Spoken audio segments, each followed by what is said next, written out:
skeleton key to the door, and I always put it up in the coal shed on the ledge above the door, so I wouldn't lose it or leave it at home on Monday morning. That's where it went for the weekend. And I came and I had my things in my hand that had to go in the schoolhouse, and I picked that key up, and with my hands being full, I put the key in my mouth. Well, it was winter, so the key stuck to my tongue. So it was a little. That was a lesson learned that never got repeated. So. Oh, ouch! Yes. We had a pump, but most of the time, at the school where Helen was our teacher, that was called Tucker. Did I get that information? That was Tucker. At that school, there seemed to be pumps, but the water wasn't always considered good that time of the year, especially because we hadn't been used all summer. And we had to walk to our neighbors and carry the water back. Was that somebody's job each day? Yeah. Or the teacher? The kids took turns carrying the water.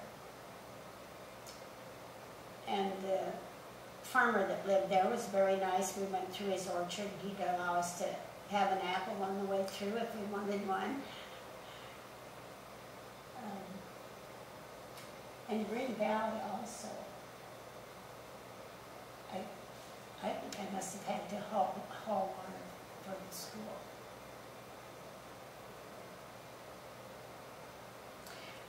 Tell me about the playground. Well, in most cases, it was just the big yard, and you had the two outside toilets, one on each corner. Very, very little equipment.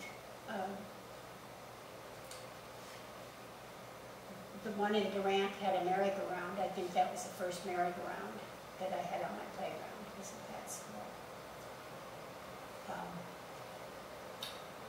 Mostly the kids played ball games and handed over. We also played, I'm almost getting back into my own childhood at Tucker, because I went to Tucker and Helen taught it. But we used to play Black Man. And it was one side of the schoolhouse would be one base, and the yard fence would be the other base. You had to run from one base to the other, but you could not turn around and go back to the base you left. You had to go the whole thing. And as you tagged people, then they were your helpers.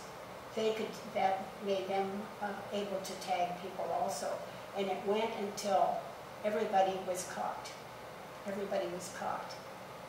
I have no idea why it was ever named Black Man. It had nothing to do with race at all at that time. It could have been anything, and it wouldn't have meant anything different to the children, you know. That was just totally coincidence of today's political correctness, I guess. Did most of your playgrounds have trees? Yes, off to the edge, usually, not close to the building. More on the perimeter, maybe along the fence line. So they want to help keep the building cool. I don't remember any swing sets.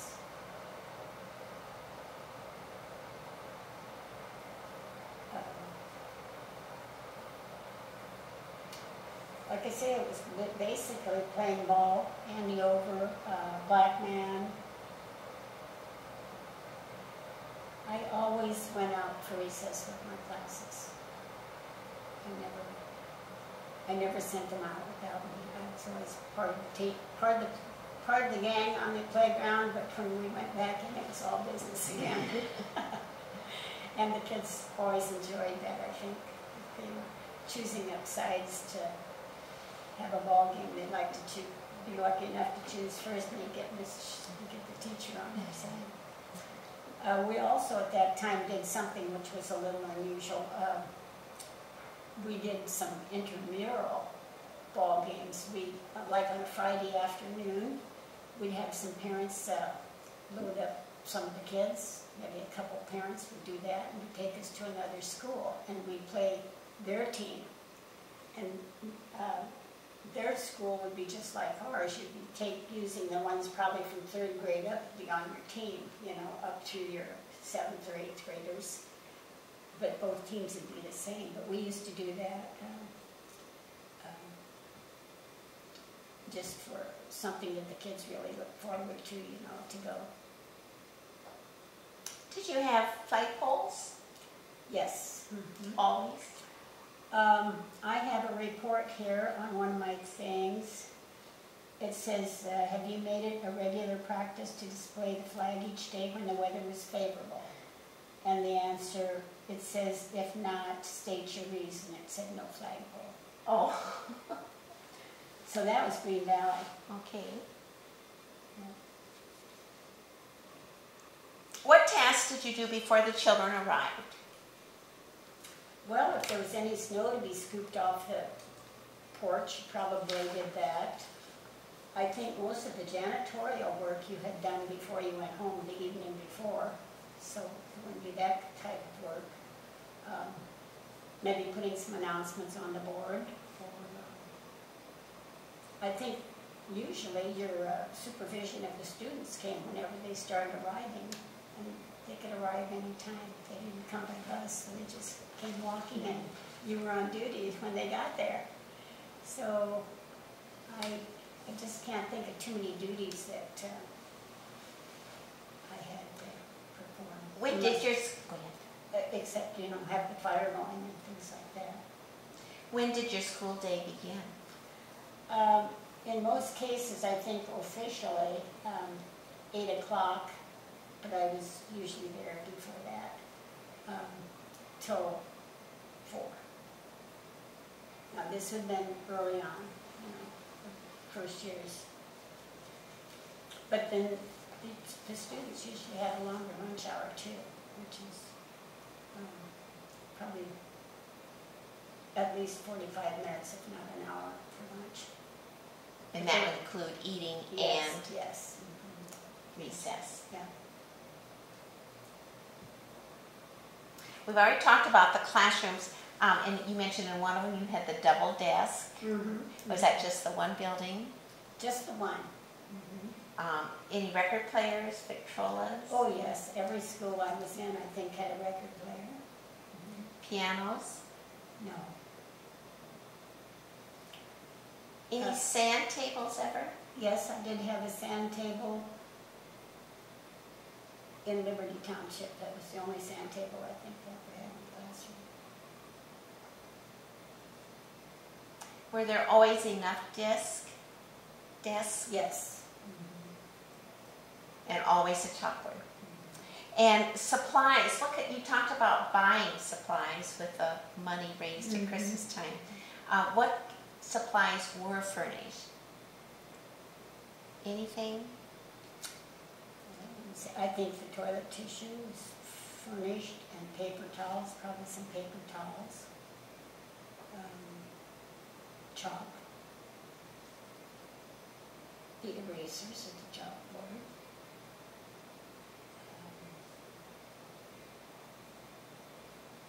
That's basically, I think, pretty much at the very early, because you always had your school supplies when you went to school. The children brought their Yeah, own yeah. supplies. So what kinds of things did they bring?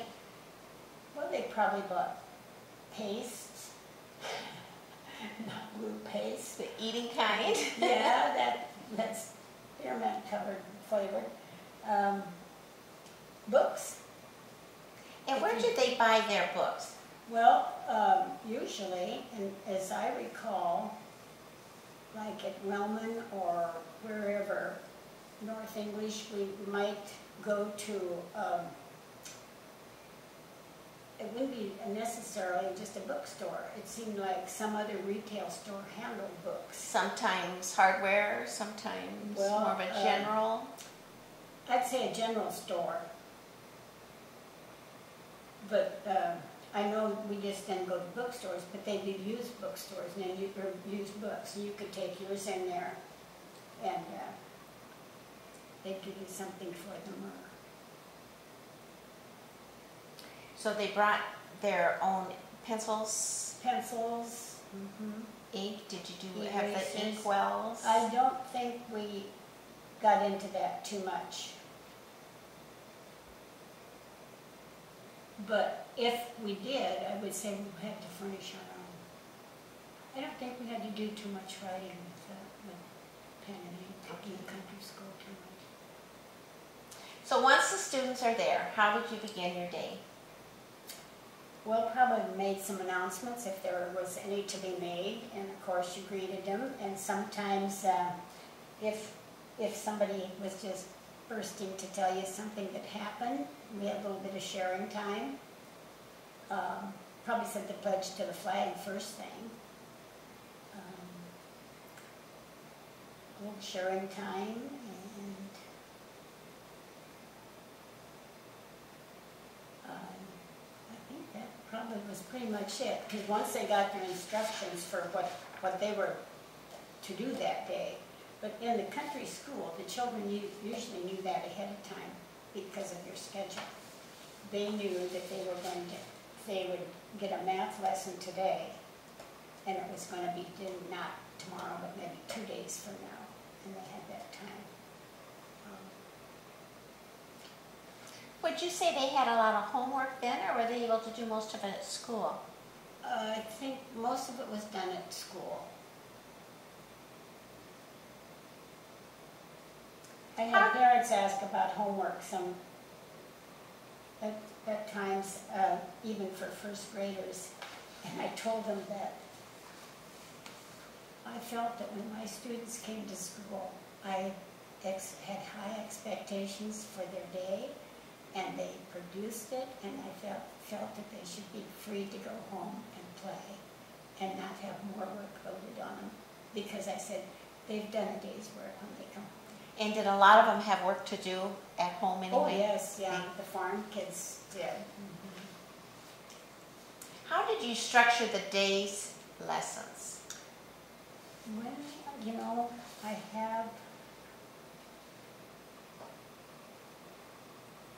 think I have a copy here of my Green Valley.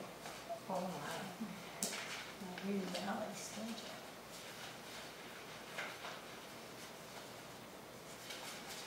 But you would start out with either, but I know that.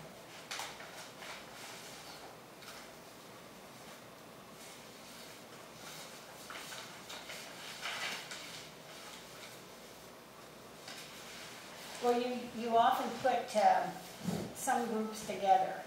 Like you could have, if you were teaching hygiene or physiology, you could have your 6th, 7th, and 8th grade all in the same group. And you might put your 3rd, 4th, and 5th grade in the group. And if you met with one group today, you could maybe not meet with the other group until the next day. You didn't have these lessons every day. They kind of worked their way through. And it's just going to bug me here because this is one of the things that people were so intrigued about.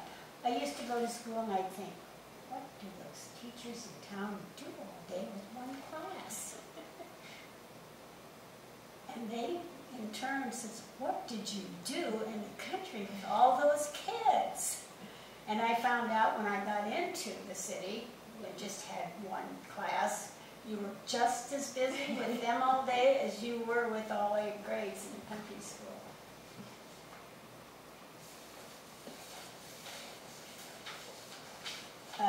Spelling, you usually gave them their spelling list on Monday perhaps. You gave them a pre-test on Wednesday, and you gave them the final spelling test on Friday. That's the one their grade came off of. So they had all week to study their spelling. And again, the spelling could be done like your 6th, 7th, and 8th grade might have the same list that you might have 3 different groups, you know, or your primary grades probably didn't.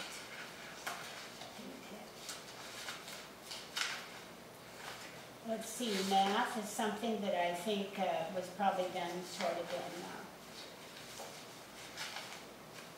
I told Mel, I said, you know, I just know when she comes, I'm looking for something. And I'm not so sure I'm not going to find a chair, but if I do, we can go back and look at that. Oh, it's right in front of me. 9 to 9:10 on Monday morning. Opening exercises. Tuesday, the same block of time, music. Wednesday, music. Thursday, music. Friday, opening exercises. You might say that might be like announcements or sharing or something like that. 9:10 to 9:30, I had primary language class. The same block of time. This isn't this copy. Word study.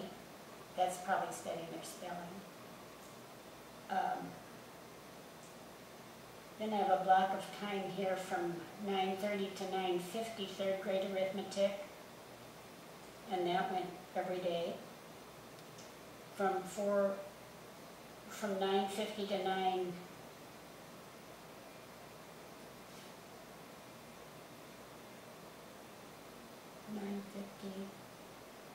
I'm not sure.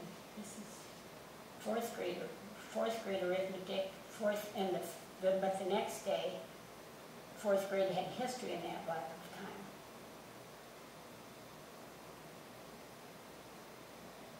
I've got 10:15 to 10:30 here.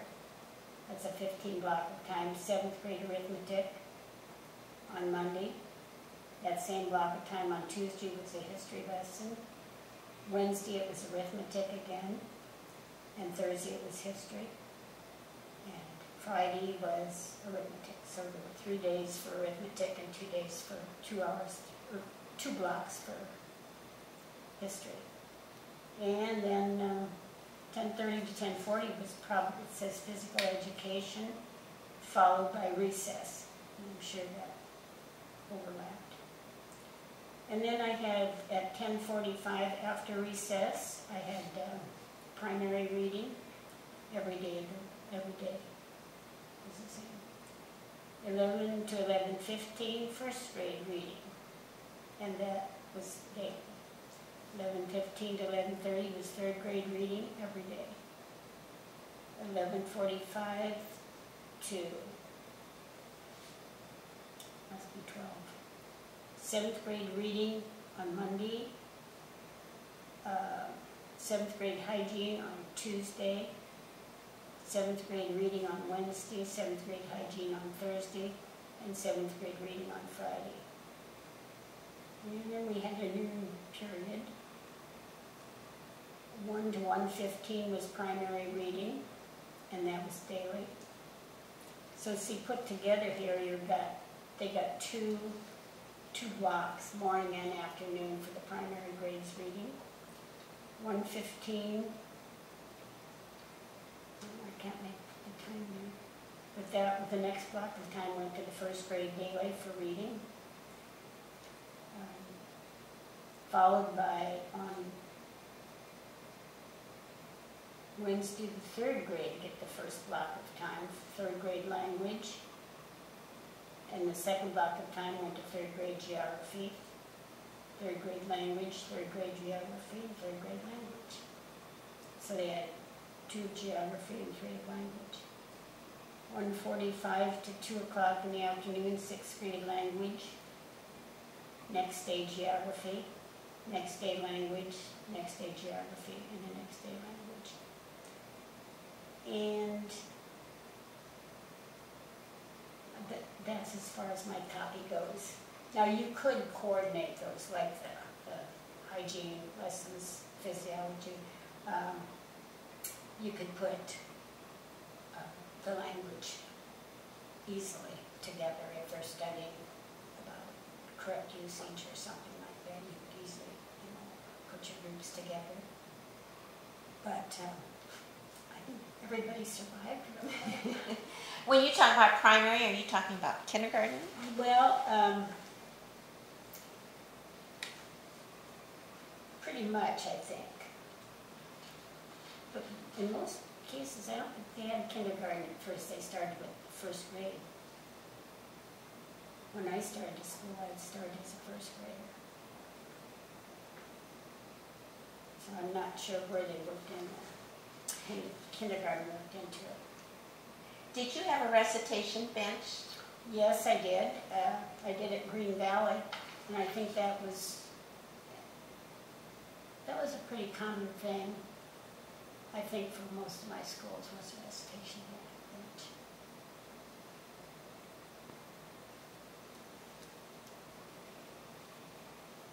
What type of desk work did your students do while you worked with the other students? Well, like I say, they had their assignments ahead of time. They knew what